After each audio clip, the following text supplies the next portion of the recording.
Now it's time for more of Southern California's sports fishing voice. Let's talk hookup. Get ready for more of the best fishing information and the hottest tips on improving your angling skills. Let's Talk Hookup is sponsored in part by Ford, the official truck of Let's Talk Hookup. Shimano Rods and Reels. Fish with the best. Shimano.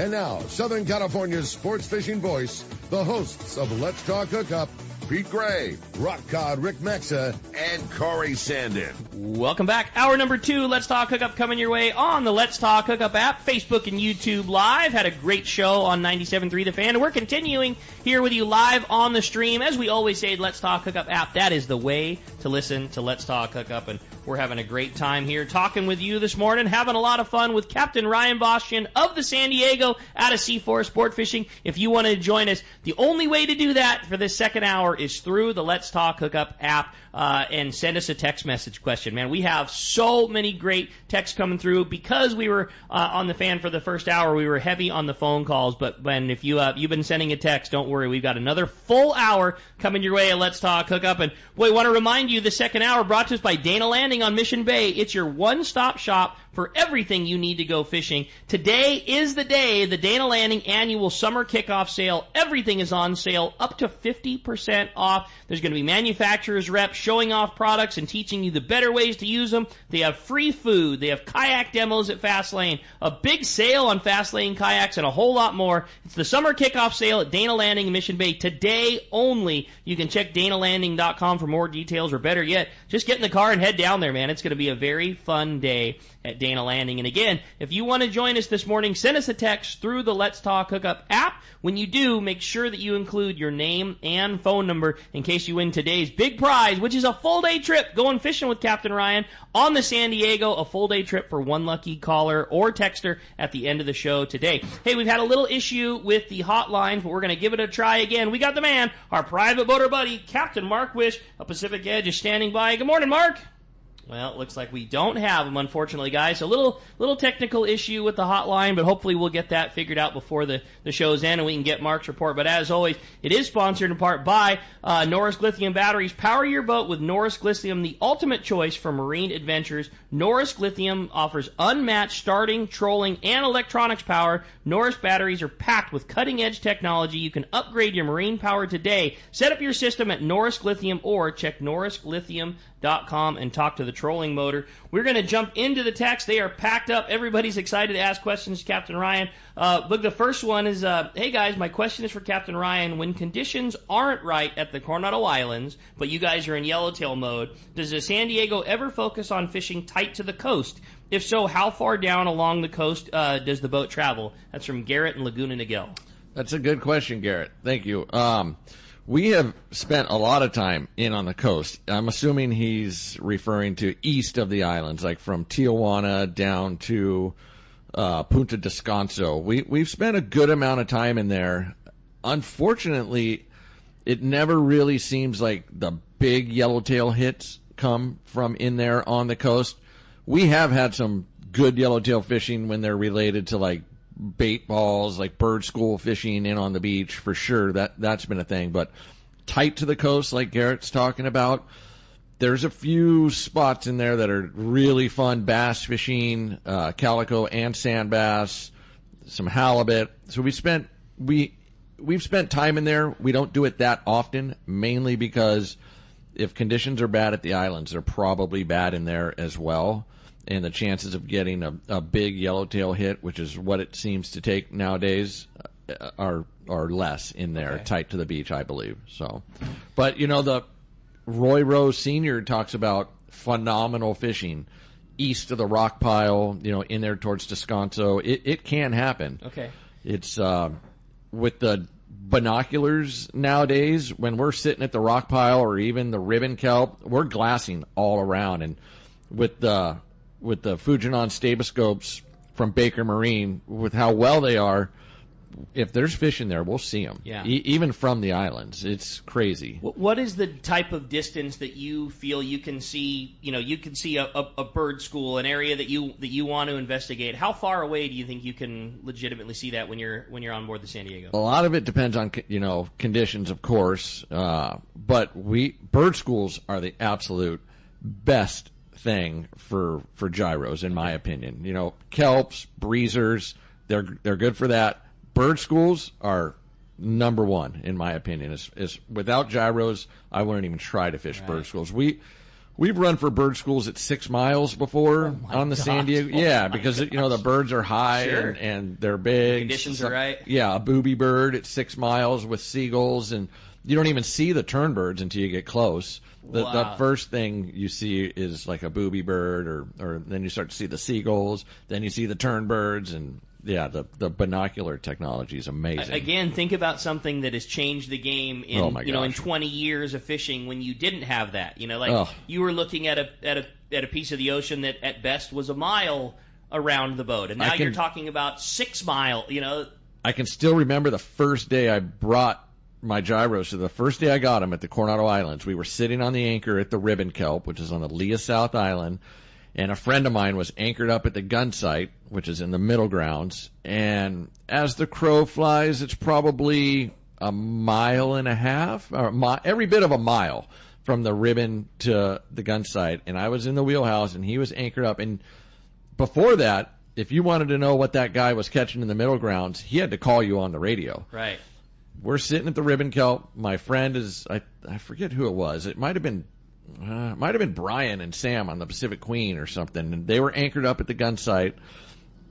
And I could, as I was talking to him, I remember telling him, "Oh, you just hooked another one. Oh, that guy on the starboard side just hooked one." I knew that they had 4 going before they did. Yeah. They were in the wheelhouse. Yeah. That was the very first day I brought the gyros to the Coronado Islands, and now I feel absolutely like I'm not prepared if I don't have them.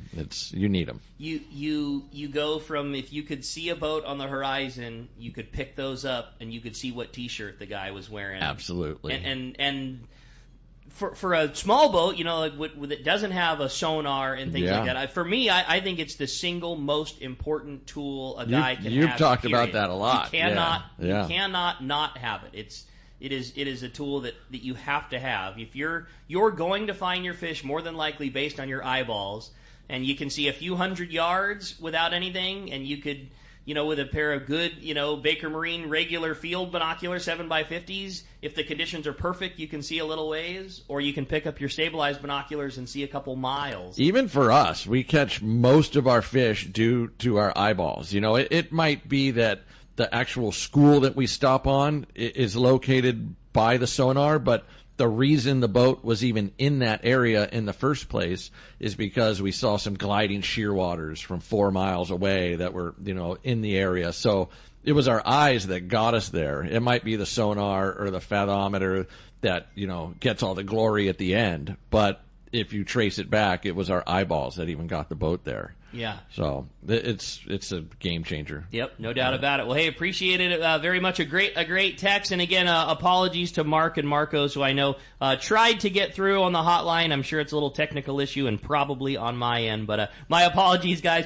Do want to remind you that our FishDope.com report, as always, is sponsored by Gamakatsu Hooks. If you're not using those Gamakatsu hooks, you are missing bites and leaving bites on the table. Gamakatsu Nautilus hooks come in sizes as small as a number 4 and all the way up to a 6-0. And for big fish, that Gamakatsu ringed hook is not too oversized to slow your bait down, but has a very strong wire to land the big ones. They're a fantastic opportunity, and you can buy them today at a discount at the summer kickoff sale at Dana Landing. Check Gamakatsu for more information. Wanted to read another great text. Says, "Hey, I've loved the San Diego, and I've fished on it for decades now. How proud is Ryan to see the former crew all running their own boats and becoming, your colleagues on the water? Is there something inside that makes you more competitive? And how excited are you to run against Taro and Cameron on these upcoming trips?" That's from Mike in San Diego. Oh, nice. Thanks, Mike. It makes me extremely proud to see them driving their own boats. Yeah. I've known those guys since they were little kids, 13, 14 years old, and getting dropped off by their parents to now owning their own boats. It's awesome. It's going to be a learning curve. Taro's deep in it. Cameron's going to see. It's not all gravy. There's some tough times. There's some grinding. I couldn't think of two people that were more perfect for the job. They're going to be fine. Yeah. And the boats are in good hands. And what benefit to all the passengers, myself included, like the level of professionalism that is driving boats these days, and you guys the San Diego just has the program figured out. You guys just do your level of customer service and what you guys provide, and knowing that all of the other boats came from that school. It's really, really cool. Yeah, and we're proud of it. Thank you. Yeah, you should be, and we're excited about it. Let me tell you, I can tell you who the benefit is, and it's me. You know what I mean? The guys that get to go fishing, and I get to take my boys fishing on the San Diego and the Mission Belle and the Taro, with the Liberty, and get to experience all that. It's really cool. Thank you. I agree with Mike. A great text, Mike, and appreciate it very much. Another text from David in San Diego. Captain Ryan, what a great show. Thanks for all that you guys do for the industry. Can you talk a little bit about behavior of surface iron fishing? Just like Scott said, I'm looking for a tip to set myself apart from everybody else. Is it birds? Is it lure? Is it fish? What is it that gets us to catch more fish than the guy standing next to us? Yeah.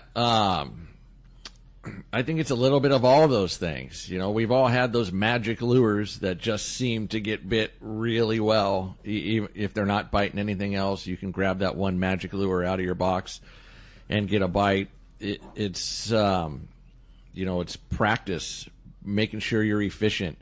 If you go to the rail and you make 10 casts, and the guy that always seems to catch more than you, if you watch him in those 10 casts, all 10 of them were good enough to get a bite. Right. And then there might be other people where they make 10 casts and only 5 of them were good enough to get a bite. That's the biggest difference that I see. It's not so much the guy's using different tackle than you if he's getting more bites. It's just he's more efficient, and just comes from practice. That's awesome. Yeah. You had talked about in the beginning of the show, we talked about a lot of times about live bait fishing and how important it is. What about some of the things that sets that apart? You had mentioned that the best gift your dad gave you was taught you how to pick out a good bait and fish it. It's something that I'm sure gets talked about a bunch, but what and it's probably not the easiest thing to describe over the air as it would be at the handwell, but what is a good bait, and what's the process of being a better live bait fisherman? Yeah, I'm sure there's a fair amount of people listening that believe that live bait, there's no skill to live bait fishing. You just grab a live fish and you put it in the water and a bigger fish is going to come eat it. That's absolutely not the case. Totally. You watch guys like Bob Williams, Ray Montera, rest in peace. These guys are absolutely amazing fishing a live bait. Bob especially, that's who I got to watch a lot as a youngster. They are so good at it. Everything from, how it starts with catching a bait out of the handwell. There's no fumbling. There's no damaging the bait at all. It's selecting the right one. Bob could do it without even looking in the handwell. He would just the way they felt. He would pick a good bait, and just getting it from the bait tank to the water. And it wasn't not chasing it around the handwell to pin it into a corner. Those guys see the one they want, and it's in their hand. And it's in their hand. Yeah, it's just being efficient at everything you do. It's just increasing your chances to get lucky. A lot of people feel so much luck. Throw a fish in the water, and then a bigger one comes and eats it. There's some of that, but not nearly as much as people think. Oh, for sure. Yeah, you want to increase your chances by doing everything right. We were talking about it a couple weeks ago on the show too. I always thought when I was young that the farthest you can possibly get the bait away from the boat, the better you are, and that was the deal. And so overhand casting as hard as you could and hoping that the hook didn't rip out, and then learning later on your bait entering the water nice and not slapping down, and you damaging that thing by the big cast an easy cast that was low to the water, the bait just slips in the water and takes off, is 10 times better than an extra 5 feet that you could have got by hucking the thing as hard as you could. Yeah, if you have fished on the San Diego offshore with us in the last 5 or 6 or 10 years, you've definitely seen guys like Fisher or Matt taking people's rental rods, pinning a bait on for them, casting them out, and within 2 seconds that person is pulling on a tuna. Right. And they do it day after day after day.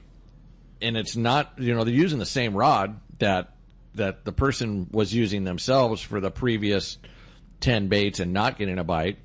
But then a crew member picked up that rod, selected a beautiful bait, cast them out, and now they're fighting a tuna. So it's a lot of little tricks add up to one big advantage. Yeah. That's it. Okay, well that's great, and a really good tip. And like you said, it's the most common way to catch one, but there's a lot of nuance to it also. A lot of nuance. And where you put the hook in them, and using the right hook, and it's and if you hook one in the shoulder but you go a little too deep, it doesn't work. And if you go a little too shallow, it comes out. But if you pin it somewhere else, maybe the bait doesn't swim as good. There's all of those things that knowing when to grab a bait and throw it out on the bow, as opposed to the stern. That's a big thing with bluefin fishing. You'll see the deckhands running up to the bow the whole stop with rental rods and casting them out, and they're just doing laps around the boat. But based on how the boat's drifting, where the fish are located, there's a lot of little tricks that add up to a big advantage. And I'll tell you the other thing: if the best place to learn that is to go fishing on board the San Diego and talk to Matt and talk to Fisher and talk to all the guys those are the guys that are, you want to talk about the experts or the people that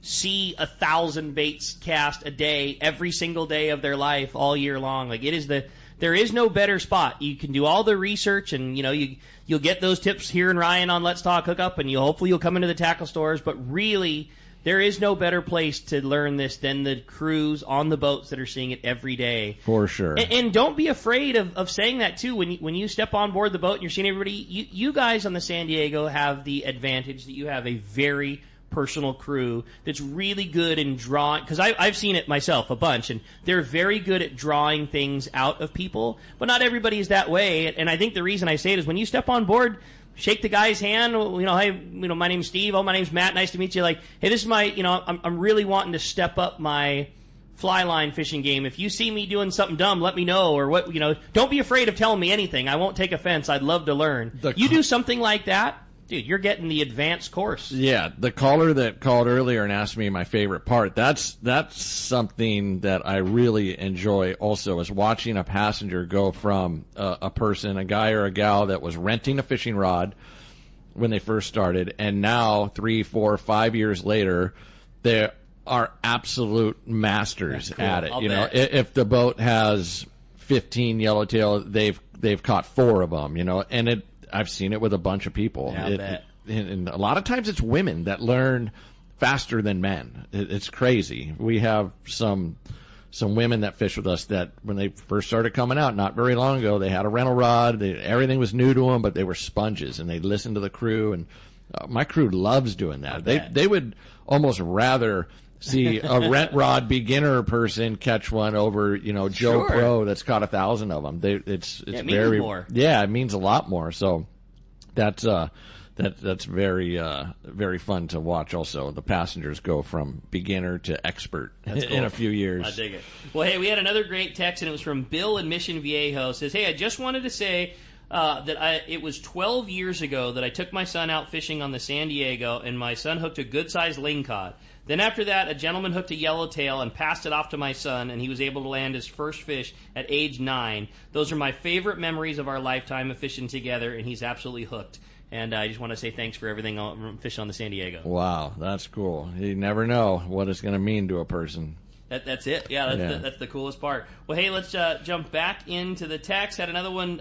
Hey, guys, great show. Captain Ryan, thanks for sharing all your knowledge with us as anglers. I'm hoping you could share a little bit on the type of outfits that you like to see guys fishing at the Coronado Islands this time of year. That's from Mike in San Juan Capistrano. Thank you, Mike. For the Coronado Islands this time of year, it's relatively simple. I would recommend a 25-pound fly line rod, 25 or 30-pound fly line bait rod, 7-foot rod, Trinidad whatever. Ricky would know the size reels better than I. Whatever. 25-pound, for me, it's a toss-up. That's the only one that's a toss-up between a Trinidad 14 or Trinidad 16. Okay. 14's a little smaller, maybe fits in your hands a little nicer. If you're somebody that's got a smaller stature or a little younger, I would go Trinidad 14 just because it's real compact. Okay. 16 is still a nice small reel, but it's a little taller. You got a little bigger gears. You got a little more drag. But yeah, that's my buffer between those. So yeah, 25-pound fly line bait rod. And then a second rod, you're going to want something that could fish like 40-pound comfortably. The Trinidad 20 or Torium 20. And on that one, talk to the crew on the way out. Either going to put a yo-yo lure on it, if there's yellowtail down near the bottom, or a dropper loop on it. Those two setups right there, you'd be covered this time of year. As we get further into summer and the water warms up, we may start to target calico bass. You might want to bring a bass rod as well, something you can fish a little bit lighter line, a little smaller reel for calico bass, but that hasn't started yet. So this time of year, a 25-pound rod, a 40-pound rod, and you'd be good.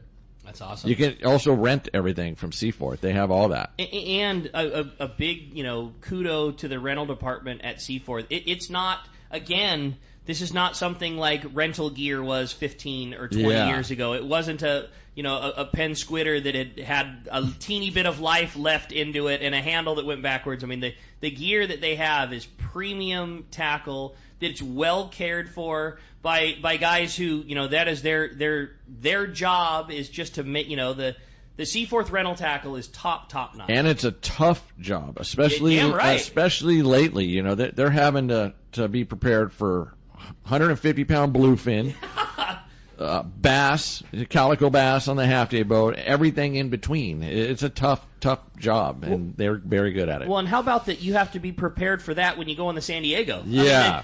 Not only is that their job covering all the boats at Seaforth, but depending on what you guys are doing, the San Diego might be fishing calico bass or 150-pound bluefin. It's crazy, right? I know. We had a stretch. It seems like we've had a little stretch each of the last 8 years where we're targeting cows. We're targeting big ones on the San Diego, which would have been unheard of 30 years ago. But it's real. It's happening. It'll probably happen again this year, where we'll have a stretch where really the only thing to catch is huge. Yeah. So when that happens, the Seaforth Tackle Shop and Seaforth Rental Equipment's ready for the job. It's as much out of the fun as it is out of, well, that's, I'm sure if you had the opportunity at both, catching 40-pounders is a whole lot easier. Everybody's excited. They bite better. When you hook one, your odds of landing it is so much greater. Yeah. Probably everybody's going to get a shot. When it's only cows, like that's crazy. That's you're not often going to have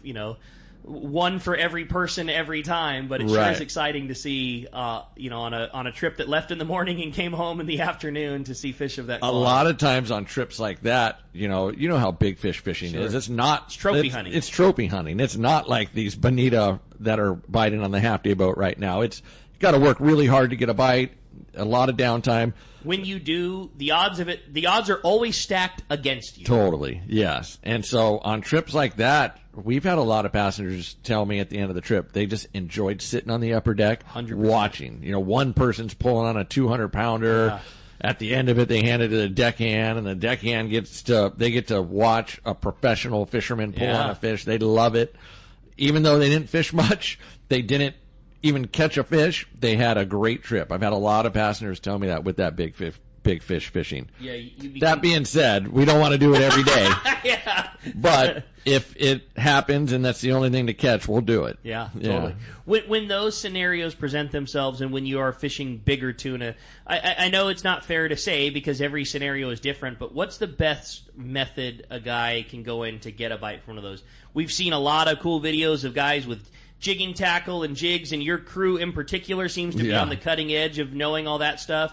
Gosh, the way that we fish sinker rigs was developed on board the San Diego. I really like that sinker rig. Just either the drop shot Brawler style or the rubber band. It kind of, for me, for choosing the two, whether you do the drop shot Brawler rig or the rubber band is kind of really based on how big the fish are. If it's giant ones that are down there, 50, 60, 70 fathoms, and you want to fish a big sinker, or I want our people to fish big sinkers, I would absolutely go with that brawler rig. Okay. Because the sinker size does not affect your bait like the rubber band rig seems to. If you put a 12-ounce, 16-ounce sinker on a rubber band above your weight, it affects the way the sardine fishes. It really doesn't on that brawler rig. You could put a heavy sinker on that brawler rig, and it fishes the same. Yeah. It's crazy. So that's how I would determine. I really like that sinker rig for when we're doing bluefin fishing. Okay. Because it's easier for the people. Totally. And we don't just drop it down and put the reel in gear and hold on like you're fishing off a pier. We're actually like fishing it, dropping it down slow, winding it up slow. Most of the bites are coming like that. Okay. So that's how we like to do it. And you can fish a little bit heavier line. I can't tell you how many rental rod customers we've had come out and catch 4 or 5 bluefin in a day just fishing the sinker rig all day long. That could be 20-pound bluefin or it could be 100-pound bluefin. And is that when it's all quote-unquote sinker rig fishing, or when another guy would be fishing a fly line, they still have a sinker because it helps get the line away from the boat? And yeah, it's easier on them. They're from families from out of town. They don't fish very often. We'll rig them up with sinker rigs even when we're fishing kelp patties sometimes for yellowtail. Lighter sinker obviously, but it works. Keep you straight. You're not in tangles as much. Yeah, you're like we talked about earlier. You're just efficient at that point. You're not tangled. You're not chasing your bait around the deck.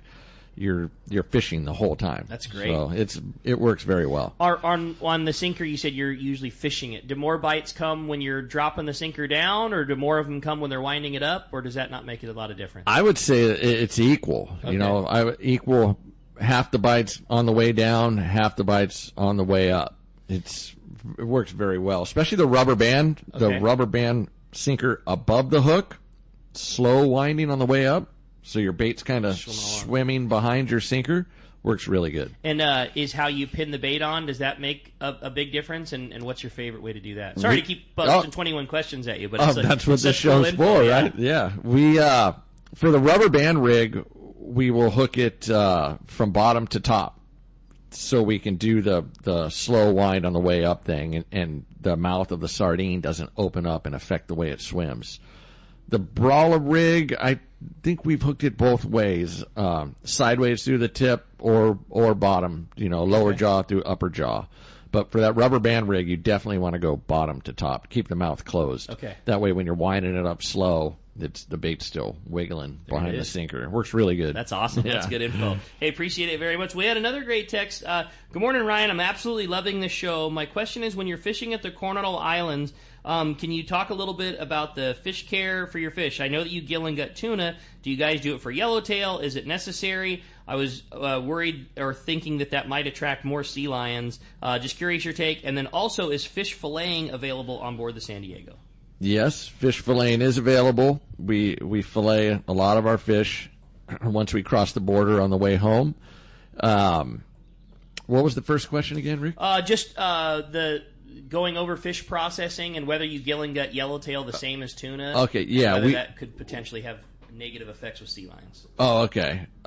We do not gill and gut the yellowtail. We bleed every single fish that comes over the rail, whether it's a 1-pound rockfish or 250-pound bluefin tuna. Everything's getting bled. The tuna that are over 40 pounds, we're going to gill and gut them. The yellowtail, we just bleed them and put them in the fish hold. And I don't think any of that really affects the amount of sea lions. The sea lions are so dialed into our program that that stinks. They're going to be there regardless of what we do. But that being said, they haven't been that bad. Good. One of the biggest advantages I think those tuna pens being at the Coronado Islands has given us, they are so busy with those tuna pens. The sea lions right now are not as bad as they were 10 years ago. That's good to hear. Okay. They're not. Don't get me wrong, there's periods where there's not much bait around. That's when the sea lions seem to be the worst for us, is when the water's super clean. Okay. They're having a hard time catching bait. They get on the sport boats really hard. But by and large, over the last 10, 12, 15 years, the sea lions have been way less of an issue than they were when I first started. Huh. When I first started driving the Mission Belle, if we would hook a yellowtail trolling a rapala, sometimes the sea lions would grab them. Gee. We couldn't even land a trollfish, right. on the beach. Heaviest of tackle. Heaviest of tackle. They were incredibly bad. That doesn't happen anymore. Yeah, okay. They're not as bad today as they were 15, 20 years ago, and I think those tuna pens being there is a big reason. They're busy with those things. Huh. If you glass the tuna pens, they're sitting around the edge. They're picking up the scraps from when they feed the fish. So they've found someone else to harass. I love it. Good. Yeah. I hate them, but as long as they're messing with somebody else, better for yeah. The best case scenario with sea lions is when we're hooking 5 to 15 yellowtail at once, and then a sea lion's grabbing 1 or 2, and we're landing the rest. Yeah. Where they really kill us is when we're picking at them. If we're hooking 1 at a time, 2 at a time, they can get them all. They'll eat them all. But like I always tell the passengers, we just need to find better fishing. Yeah. If we find better fishing, we're going to be fine. They're going to get their share, and we're going to get our share. So that's always the goal. That's it. Well, you guys always have the best attitude about it. Well, hey, appreciate the text very much. We got a whole lot more coming your way. You stay tuned. More with Captain Ryan of the San Diego when we return with Let's Talk Hookup on the Let's Talk Hookup app, Facebook, and YouTube Live. Many years ago, Baja pioneer Bob Van Wormer found the area he called the Great Fish Trap in the East Cape of southern Baja and built what is now regarded as the premier East Cape resorts of Palmas de Cortez and Playa del Sol. Today, following in their father's footsteps, Bob's sons, Bobby, Chucky, and Eddie, have taken Palmas de Cortez and Playa del Sol to new levels with the largest sport fishing fleet in Mexico, a luxurious spa, and top-of-the-line resort amenities. Van Wormer Resorts have become a destination for travelers worldwide. But for us, Palmas de Cortez and Playa del Sol are just a short 2-hour flight away. No other tropical fishing destination offers the experience and value that you'll find at Palmas de Cortez and Playa del Sol. Now you can plan your Baja fishing vacation quick and easy by visiting VanWormerResorts.com. And when you're ready to book, it's quick and easy. Or simply call 877-777-TUNA for more information. Van Wormer Resorts, the East Cape's finest. Hey anglers, AFCO Pro Captain Ben Florentino of Coastal Charters here. As a full-time guide, I'm on the water all year long. It's my livelihood. Having the right clothing is of the utmost importance to staying warm, dry, cool, and comfortable to endure whatever the Pacific wants to throw at me. Thankfully, I'm equipped with AFCO clothing to keep me dialed season after season. Do yourself a favor and check out AFCO's award-winning gear at a dealer near you, or learn more at AFCO.com. All right, well, it's time to talk about great gear from Shimano. Well, Ryan, we heard you in the beginning of the show talking about your favorite surface iron reel, and I couldn't agree with you more. I don't think you couldn't put pen to paper and draw a better reel for fishing a surface iron than a Trinidad 20. Just the top of the class. It doesn't exist. For sure, yeah. Amazing free spool, but still good power and great torque, and it's a strong reel, and free spool is amazing. It's the one, top of the class. I can't think of anything on it that I would change. Yeah, it's the right size. It fits perfect. in your hand. Perfect. And if you're in the market for a new Shimano reel, man, today is the day. The Dana Landing Summer Kickoff Sale. You're going to find 10% off all of the reels and an opportunity at Free Spectra. It is the time to do it for sure. Nothing better than the Shimano gear. Check it out at your local Shimano dealer or check Shimano.com. One rod has set the standard for serious saltwater anglers worldwide, and that's CalStar. From the rugged dependability of the West Coast Series, the lightweight strength of the Graphiter, or the performance of the GG Series, all CalStar rods are handmade right here in Southern California of the finest materials and craftsmanship. Check out the new CalStar models now available, as well as upgrades to the classic rods that you know and love. If you want your tackle to be state-of-the-art tools to get the job done right, it's CalStar at fine tackle dealers. A top fleet and superb fishing is what Seaforth Sport Fishing in Mission Bay is all about. With free parking and fully stocked tackle shop, it's no wonder Seaforth Sport Fishing is a favorite among anglers. Come aboard top boats like the Aztec, Cortez, Endeavor, Apollo, Outer Limits, El Gato Dos, Pride, Tribute Pacifica, Pacific Voyager, and the Voyager. Plus, the new Seaforth, Sea-Watch, and San Diego offer the finest half and full day trips available. Seaforth Sport Fishing. For charters or regular open party schedule, check SeaforthLanding.com. Run by fishermen for fishermen in Mission Bay. Welcome back to Let's Talk Hookup. Having a great time here this morning. It's been a very busy morning on the phones, on the text, and boy, we're having a great time and having a lot of fun with you this morning. If you want to get through, the only way here in the second hour is through the Let's Talk Hookup app. You can send us a text through the app. It's available for you. Make sure that you include your contact info when you do, so that we can give you that great prize. And speaking of the great prize, we've been talking all morning about the San Diego and what a great operation out of C4 Sport Fishing. Well, one lucky caller is going to get to, or caller or texter is going to get an opportunity to go on the San Diego at the end of the show today, and we're really proud to get to do that. So, hey, again, great opportunity for you, and lots of great text standing by, and we're going to jump right back into the text messages. One for Captain Ryan says, good morning, Ryan. Question for Ryan, what do you feel is the best time of year if we're wanting to go offshore fishing on the San Diego? I realize that you guys do Coronado Islands as well as offshore. We're booking a trip and no longer live in San Diego and want to book in advance for our best shot at a bluefin tuna on a full-day trip. Okay, if they strictly want a bluefin tuna, I would say, mid-May through the 1st of July for bluefin for us over the last 10 years has been the best time. If they want the best shot at a successful offshore trip, in my opinion, it'll most likely be yellowfin by this time. I would say mid-September. Okay. September has always been kind of my favorite month. No question. We call it the local summer. By that time we've had enough of people from Arizona in our town, and we're ready to get back to locals mainly on the boat, and we start getting Santa Anas. The weather's nice. September has always been my favorite month to go offshore. Their question was strictly bluefin. I don't know if they meant to text that or not. Yeah, maybe it was just tuna. Maybe it was just tuna. If you're just looking for the best time of year to go on an offshore trip on the San Diego, I would say September. Last year we saw for the long-range fleet maybe the best yellowfin tuna bite. I don't think that I can remember in 28 years of being at the tackle store. I don't know that I ever remember seeing yellowfin tuna that was so consistent and such an unbelievable grade for this close to home. 40 to 100 pounders.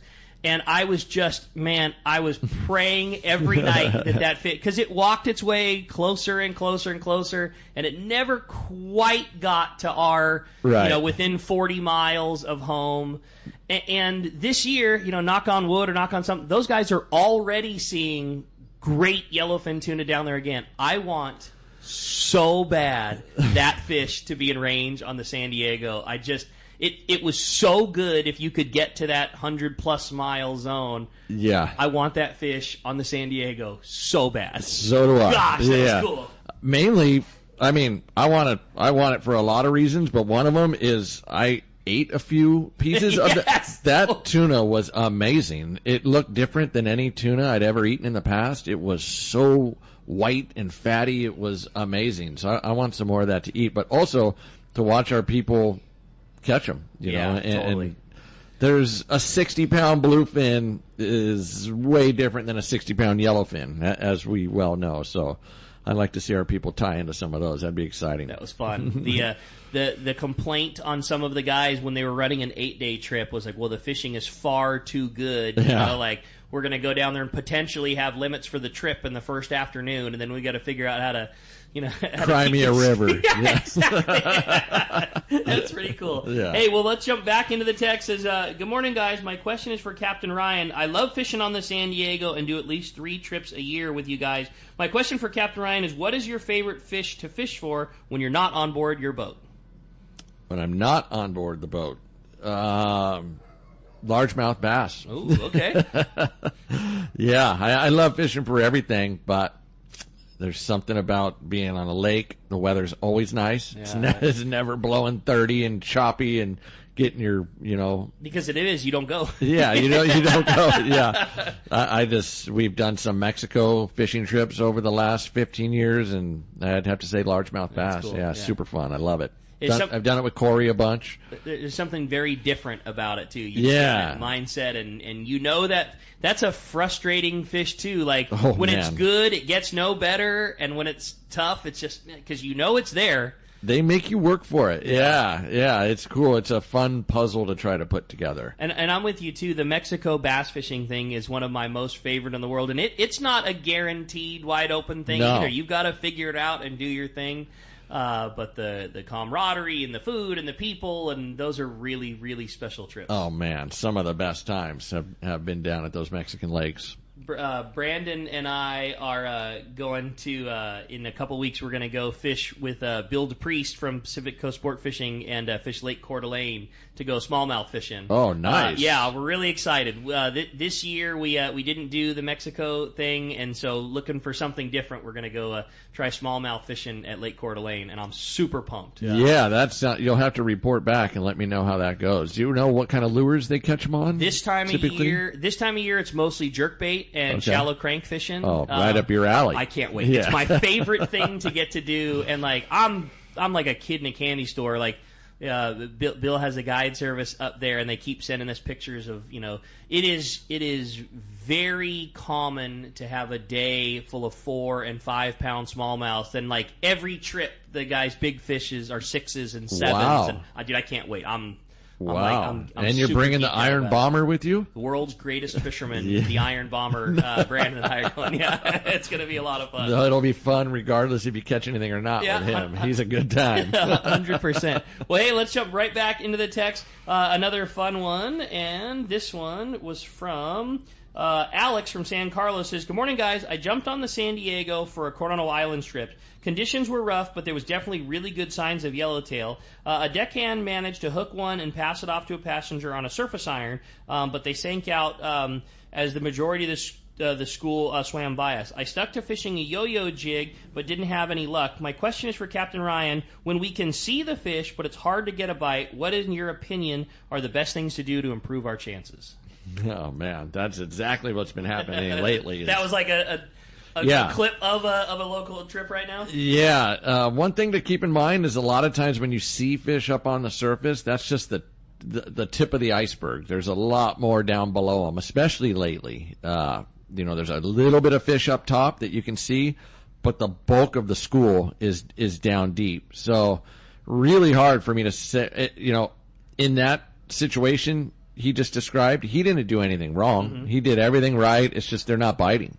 They're not biting fish, and stick with what you're comfortable with, whether it be fly line, yo-yo. If you're a efficient surface iron guy, stick with the surface iron. But he didn't do anything wrong. It's just they're not biting fish. That's happened a lot over the last few weeks. Yeah. So, yeah, stick with it. And it sounds like, like you said, that was a good call. You can. It's hard to not fall for the trap of seeing a couple of birds flare and seeing a fish splash on the surface. Like, that's all you have to go off of. We're not looking at the screen that Ryan is and seeing how big that school actually is that's swimming under the boat. Right. All you see with your eyeballs, those two birds flying, but there might be a whole lot more down towards the bottom. Most of the time there is. Yeah, most of the time there is. And we did a little shakedown trip to La Jolla at probably a month ago now, just to make sure everything on the boat was working properly, and a spot of yellowtail popped up in front of us, and Matt hooked one. He had a yo-yo jig tied on, but they were up on the surface, so he just wound it on the surface and got a bite. So a yo-yo jig can be fished on the surface. It's not the best. I wouldn't recommend doing it all day long, but it can happen. That's one of the things I like so much about the lures that Matt and Brandon and Bodan are making, is they have several yo-yo jigs that are surface iron lures that are then made of a different material. So they have sharp hips and sharp edges and like all the attributes that make a lure swim well that are not always found in a yo-yo jig. And, a CNC manufactured high-end yo-yo jig, but in that scenario that you're talking about, you cast that thing or wind it in from a 45-degree angle, it still kicks back and forth like a surface iron would.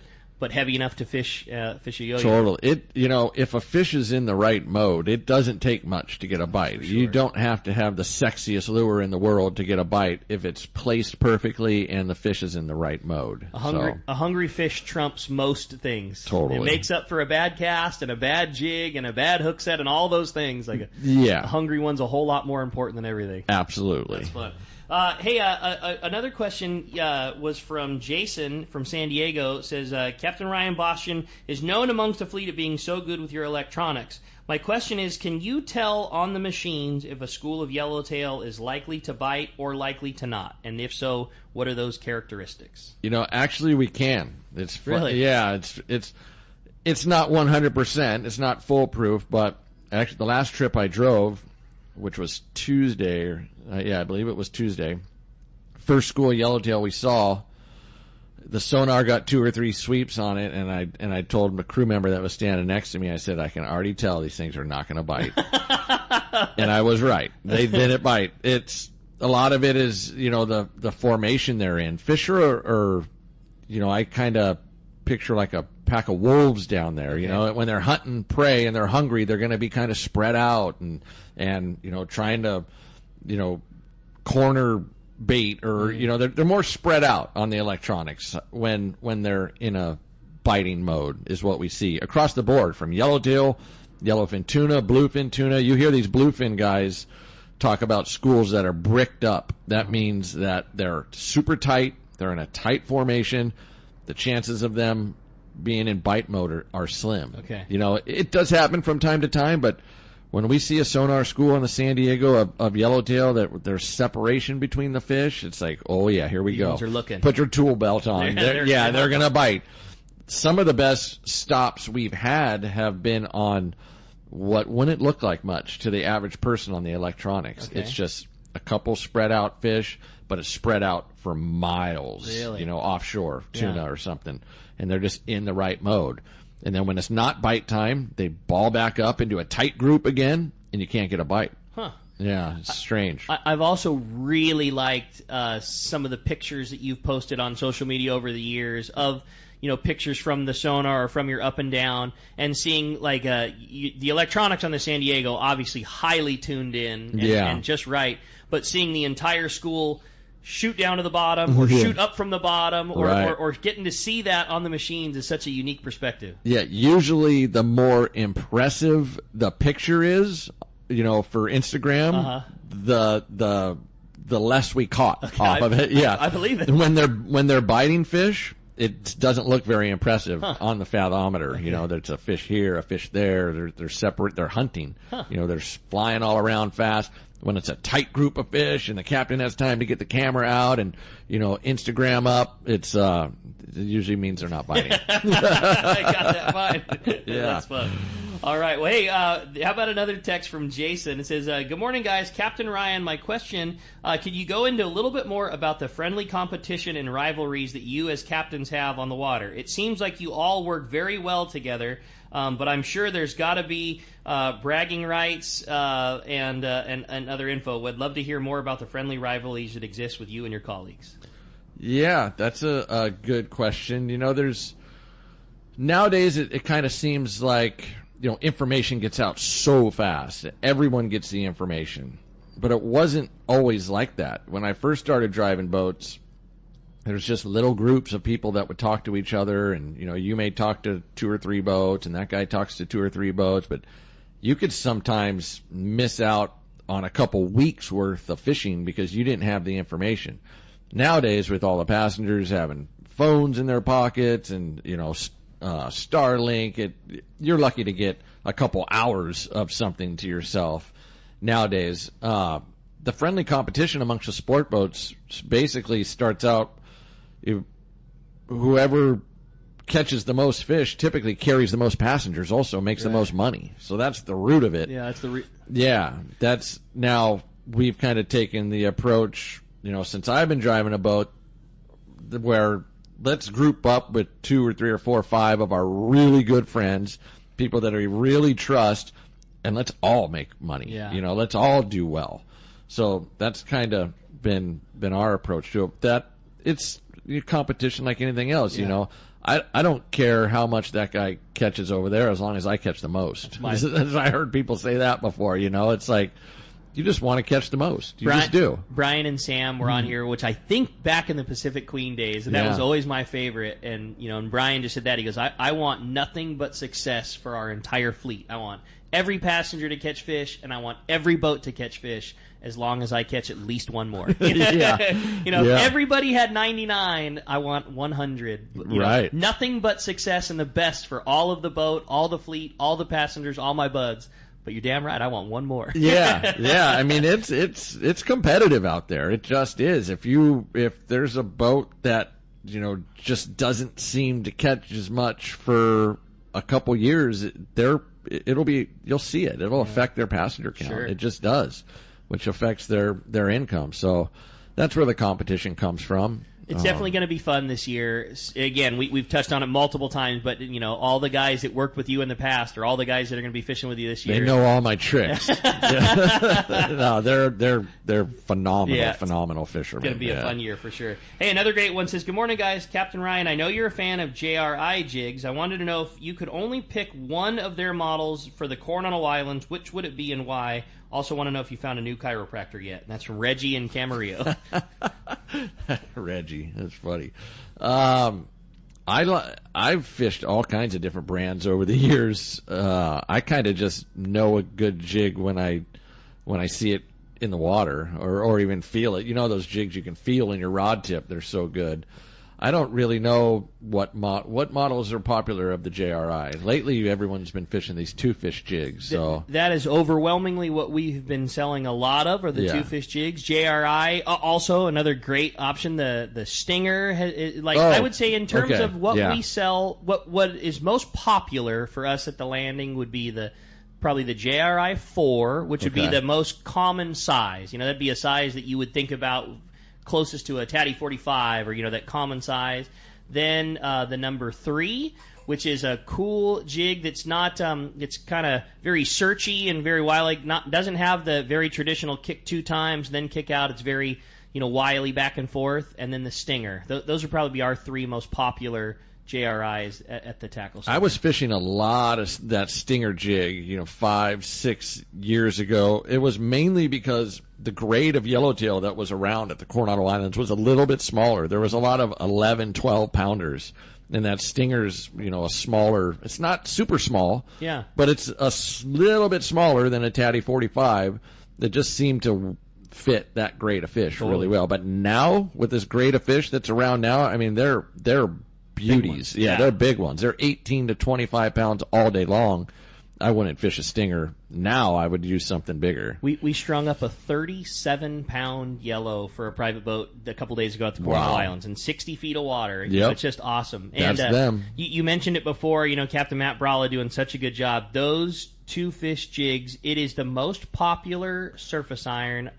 Again, now in a lot of years to get to see it, it's been unbelievable. What a good job those guys are doing, and it just comes from a guy that has worked his whole life on a boat and seeing they swim good. They all do, and they command a price that's no different from everybody else. But if you pick one of those things up, you're going to cast it out and it's going to swim well. And man, we've it is overwhelmingly been the whatever you call it, the hot jig, at least at Fisherman's Landing Tackle. We're really proud of those guys. Yeah, good. They're doing a really good job. And they work good. That's it. Ultimately, that's what they have to do, right? They just need to work. One of the coolest things of our job is that we get to watch 30, 35 people fish each day, try out their, what they've been thinking about in the garage all week, what they think's going to work. We get to see, oh wow, that wasn't such a hot idea, or that look, see what that guy's doing over there. He actually got 5 or 6 bites doing it, and helps us put the puzzle together. So Matt has got to watch all kinds of different theories and techniques, and he's seen what works and what doesn't. So it doesn't surprise me at all. That's cool. Trying to sneak another quick text in there. Says, "Good morning, guys. What a great show. Captain Ryan, when you're fishing at the Coronado Islands, those are my favorite trips that you guys do. Don't get me wrong. I love offshore bluefin fishing with you, but the Coronado Islands are my favorite. Do you guys ever get an opportunity to target white sea bass? And if so, what are the conditions that they bite the best? That's from Bryce in Point Loma. Hey, Bryce, thank you. We've had a few periods where we have targeted white sea bass on the San Diego, usually short periods, a week or two. They're there. They're certainly there. I think the thing that keeps us from having big sea bass hits, compared to like the other boats up and down the coast, the thing that keeps us from doing it is just the simple fact that there's so much yellowtail around down here.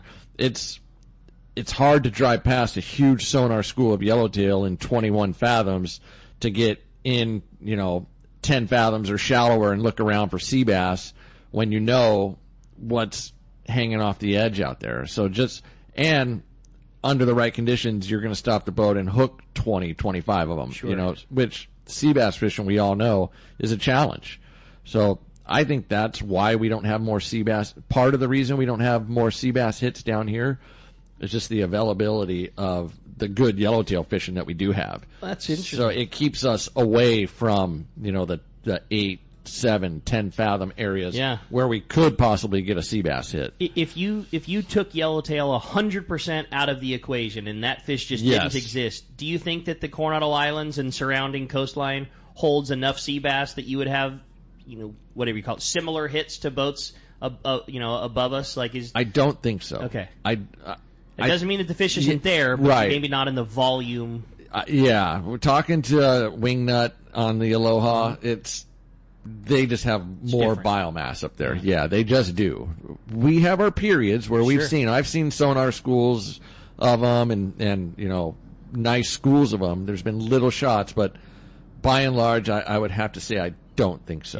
Yeah. We would definitely catch more, but not as many. As those guys are so good at it. And the way that they fish them now has changed so much, especially what Sean's doing up there. Gosh. Fishing them on bass rods and flukes and sight fishing and rod in the hand, and it's just... He's got it dialed because, he had to. He had to, he had to figure it out. That's what's available. So you're going to figure out how to do it. That's so cool. It's like Gavin and these guys, these bluefin guys, Aliar at night, they figured it out because they had to. Yeah. They weren't catching them during the day. Yeah. Let's try it at night. Yeah. And holy smokes, it works. Change the fishery. Yes. And you're watching the success is it's undeniable. It's really cool. Undeniable. Yeah. And just what a great, and also, again, talking about a guy like Sean, taking the background that he had in all the other fisheries, and not just in the fish catching, but just like you, the level of service that's then provided, and then the way they take care of the fish, and it's really cool notch. to watch, man. I talked to him last week. He was trying to get me to come up and fish with them because he was seeing such good sign, and I just couldn't get away, but man, it sounds fun. Yeah, fishing the plastics and sonar schools, and that's so different than the way they used to fish them. Yeah. Really cool. That's pretty exciting. I'm stoked for those guys. Well, hey, when we come back, we're going to find out who's going fishing on board the San Diego. We got more Let's Talk Hookup coming your way, including finding out who's the big winner. More Let's Talk Hookup on Let's Talk Hookup app, Facebook, and YouTube Live. Enter into spring with powerful deals on new Yamaha outboards during Yamaha's Ride the Wave sales event. Now through May 21st, 2025. Purchase a new, eligible Yamaha 450 to 30 horsepower outboard and get up to 7 years of warranty protection. Looking for a lower horsepower? Yamaha's got you covered. Purchase a new Yamaha 25 to 2.5 horsepower outboard and receive up to $500 in dealer credit. That's up to 7 years of warranty protection or up to $500 in dealer credit. Visit your local Yamaha dealer today. Yamaha, reliability starts here. Offer ends May 21st, 2025. Subject to change. Other restrictions and conditions apply. Select models excluded. 24-month Yamaha extended service added to 36 or 60-month factory limited warranty. Choice offer to Florida residents is a 24-month Yamaha limited warranty for select motors. See authorized participating Yamaha outboard dealers for details. Cannot be used with any other Yamaha offer. The CCA California San Diego chapter is hosting their Apps and Tap celebration at Marina Village Saturday, May 17th from 4 to 8 p.m. Join CCA for an evening of great food and drinks, live music, raffle prizes, and a special Beacon Award presentation to honor Let's Talk Hookup host Pete Gray. Tickets can be purchased at www.ccacalifornia.org with a limited number of reserved seating available. We'll see you there. Hi, this is Captain Ray Lopez, owner-operator of the American Angler. I've spent more than half my life aboard the American Angler along with my partners Brian and Lori, developing a team that's as good as it gets. I've been fortunate to spend time on the ocean with so many fine people that I look forward to fishing with. We can't thank you enough for being part of the American Angler family, and if you haven't joined us, we love the opportunity to meet you. Text or call Lori at 619-223-5414 or check AmericanAnglerSportFishing.com. Hey guys, this is Ali Husseini from Local Knowledge and BD Outdoors. I'm a lucky guy in so many ways, and one thing I'm really grateful for is my little brother Yosef. Yosef is not only a fellow angler, but he's also an amazing realtor that specializes in helping us in the angling community find the ultimate home. If you own a home, get a free no-obligation evaluation online now by typing in SoCalHomeEval.com. That's SoCalHomeEval.com. All you do is put in your address, and you'll get a home value report immediately sent to your email. No pressure, no obligations, just answers. Yosef is the SoCal real estate go-to guy. He's helped me and so many of my fellow fishing buddies find what they're looking for in a home. He knows anglers and he understands the real estate market. Not only that, but he's also a really nice guy. How many brothers can you say that about? Go to SoCalHomeEval.com and find out where you stand in the real estate market, and then get with Yosef and find your ultimate home. Again, go to SoCalHomeEval.com and we'll see you on the water. Take a closer look at the Ford F-150. You'll see hard work, a great adventure, and so much more. Inside and out, it's designed for the family, the road trip, and the most demanding job. The 2025 Ford F-150, whether it's gas, hybrid, or all-electric, to meet your needs. From California's best-selling truck brand, it's time to see Ford in a new light. Visit your San Diego County Ford dealer today to see the great selection across the full truck lineup. Welcome back to Let's Talk Hookup. Okay, it is time to find out who's going fishing on board the San Diego, whether we have a caller or a texter. And Captain Ryan's going to do us the honor, flipping the prize coin. All right, here we go. What we got? Today we have a caller. Congratulations, John in El Cajon. You are going fishing on board the San Diego. Congratulations. But can't begin to thank you enough for coming in and hanging out. It was a busy day not having Pete, but we're so stoked to get you away from the boat and just had an awesome time and really, really appreciate it, man. Thank you. Thank you very much for having me. Yeah. It's a lot of work doing this show by yourself. Respect. It's a little more than we're used to, but a great time, and we're looking forward to having more of this great shows, and we got another great show coming for you tomorrow with Bob Hoos from Costa del Mar, so going to be a lot of fun. But in the meantime, if somebody wants to take advantage of all of the great fun that we talked about in the San Diego, everything that you guys do for us, the great fishing, the great care of the fish, all the great stuff, how do we find you guys on board the San Diego, and how do we go take advantage of it? Yeah, you can book online at seaforthlanding.com, or you can go to the boat's website, www.thesandiego.com. You can follow us on Instagram, Facebook, social. The landing has its own social media now. The best thing to do, in my opinion, is just call the guys over at the landing, 619-224-3383.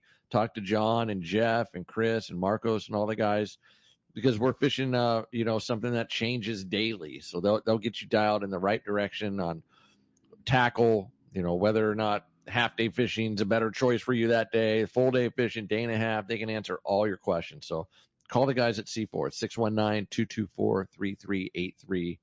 Follow the boat on Facebook and Instagram for daily fish reports. Something you guys preach all the time, and we just see it happen time and time again, is just book a spot and go fishing and worry less about what was caught yesterday and worry more about what gets caught tomorrow. Yes. And how many times do you see that happen?